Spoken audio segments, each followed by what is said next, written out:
Salut les As, moi c'est Laurent. Peut-être que tu me connais déjà à cause des articles que j'écris sur les As de l'info, mais aujourd'hui je suis très heureux de te présenter ma toute première vidéo.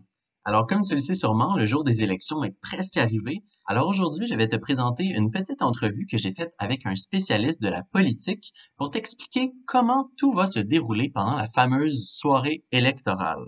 Alors je t'en dis pas plus et je te laisse regarder la vidéo. Bonne écoute!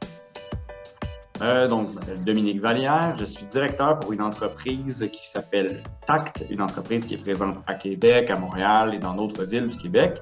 Et on fait des relations publiques et des relations gouvernementales. Parfait. Alors, pour commencer, Dominique, est-ce que tu peux juste nous rappeler un peu comment ça marche la soirée électorale? Bien sûr, donc, le premier lundi du mois d'octobre, à tous les 4 ans, il y a la journée des élections. Et donc, toute la journée, les électeurs vont pouvoir se présenter dans plusieurs bureaux de vote pour dire, bon, ben moi, je veux voter pour cette personne-ci ou cette personne-là, déposer le vote qui est secret dans l'urne. Et à la fin de la journée, on a jusqu'à 20 heures, on ouvre les boîtes et on compte les votes. Et quand on additionne l'ensemble des votes d'une circonscription, bien, on est capable de dire que dans une circonscription, c'est le candidat A, B, C, D ou E qui a gagné. Et ces candidats-là se présentent pour une équipe.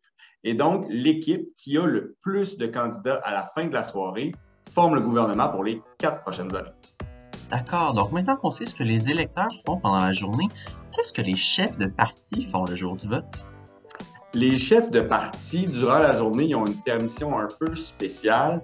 Ils peuvent se promener dans les bureaux de vote. Certains même vont aller voter. Et ensuite, bien, certains retournent à la maison, d'autres se sont loués une chambre dans un hôtel et ils vont passer du temps juste avec les personnes qui leur sont les plus chères pour les détendre un petit peu parce que c'est une journée qui est quand même assez longue. On ne sait pas si on va gagner, si donc demain on va être premier ministre ou première ministre. Et donc les gens sont très nerveux. Quand on est nerveux, mais on essaie de passer du temps avec les gens qu'on aime. Ok, super. Mais dis-moi, Dominique, qu'est-ce qui se passe à la fin de la soirée quand on a fini de compter tous les votes et on sait qui a gagné?